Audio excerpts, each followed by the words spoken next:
very much in control, saying no, no, no. And we have a rumble. Rocking right hand. Reyes in trouble.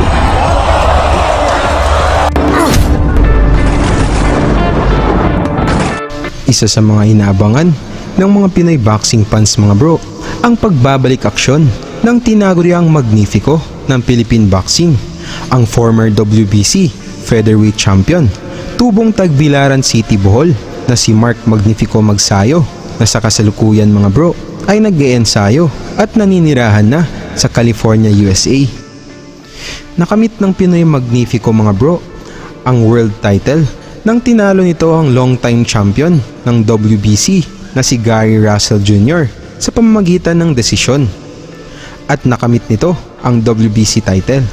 Talagang matunog na sa mga Pinoy boxing fans si Magsayo simula pa nung mga laban niya na naganap dito sa Pilipinas, na kung saan mga bro talagang nakaka-excite panoorin dahil sa impresibo nitong performance sa bawat bakbakan at halos pinabagsak nito ang lahat ng mga kalaban, kasama na ang mga dayong Mexicano. Kabilang na nga dito mga bro ang sagupaan ni Magsayo kontra sa pinakamayabang at maangas na Mexican boxer na si Rafael Reyes. Minamalit nito si Magsayo dahil ang gusto daw niyang makalaban ay ang mas malakas na si Prince Albert Pagara. Kaya tara na mga bro, ating saksihan kung paano winasak at ipinahiya ni Magsayo itong pinakamayabang at maangas na pambato ng Mexico.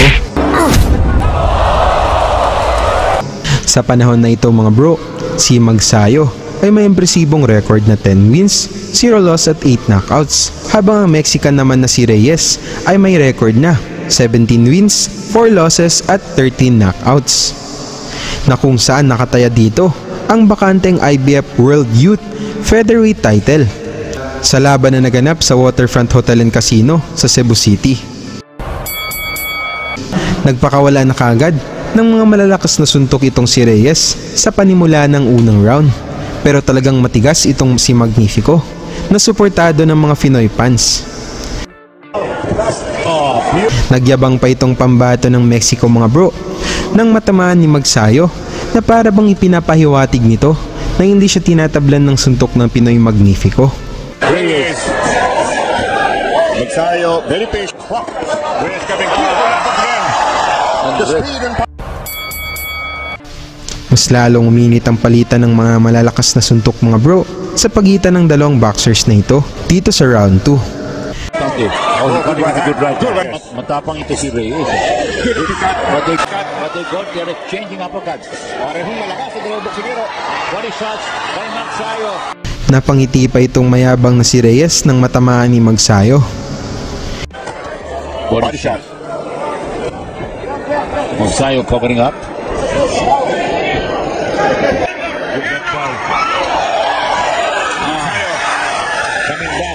Malakas din yung mga birada ng Reyes. Oh, good right hand by Reyes. Nailing Magsayo. Magsayo again. There's the bell, end of the round. Dito naman sa round 3 mga bro, nagreklamo itong si Reyes nang tinamaan siya ng low blow. Nabilangan tuloy ito ng referee. Ayo. Appears to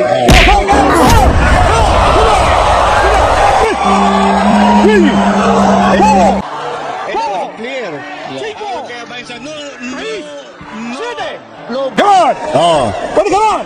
We'll see later in the slogan. Kabisa! Dito na kayo reklamo na. Come on! Sabi ni referee Bainsa, very much in control, saying no low blow. Naghahamon pa itong si Reyes mga bro nang palitan ng suntok at walang takbuhan. Too much. Body shots. Beautiful uppercut by Magsayo. Bumawi naman ng low blow itong si Reyes dito sa round 4 mga bro. Napansin ito ng referee. Payback. Use yung rule na yan mga kaibigan para maiwasan yung kita-kita. Dumpaki. A lot of shoot. Oh, good right hand. Reyes taking the blow. Natamaan man ni Magsayo si Reyes, ngunit mapapansin natin dito na talagang matigas ang panga nitong maangas na Meksikano. Reyes discussed the walking way. Good luck by Reyes.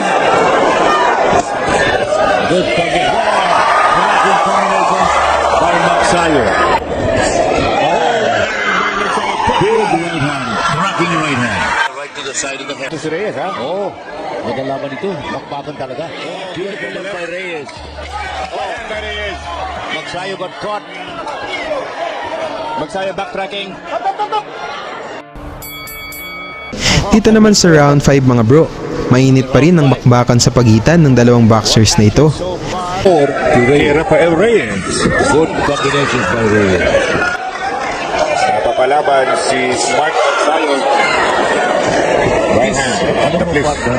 Si Magsayo, this is the first time he's really in a fight. Oo. Oh, good uppercut, but that's a dangerous tactic. Lili. Good overhand. You just don't worry about this guy. Just concentrate on what you have to do. Another beautiful swing. Hilo si Reyes. What a player. Oh, beautiful right hand. Oh, another cracking right hand. Reyes in trouble. Mula sa solidong uppercut ni Magsayo mga bro, bagsak ang mayabang si Reyes at dito na itinigil ng referee ang laban. Another cracking right hand. Reyes in trouble.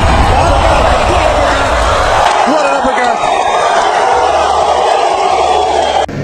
Panalo ang Pinoy Magnifico mga bro sa pamamagitan ng TKO sa round 5 at nakamit nito ang IBF Youth Featherweight title. Salamat sa iyong suporta mga bro at sa susunod nating mga videos. And now, the IBF Youth Featherweight Champion from the Philippines, Mark Magnifico Magsayo! Lagi niyong sundan, huwag magpapahuli. Pag-usapan ay bakbakan, balita niya at laban. Mga Pinoy na di nagpapagapi. Salamat sa mga suporta na lagi nandyan.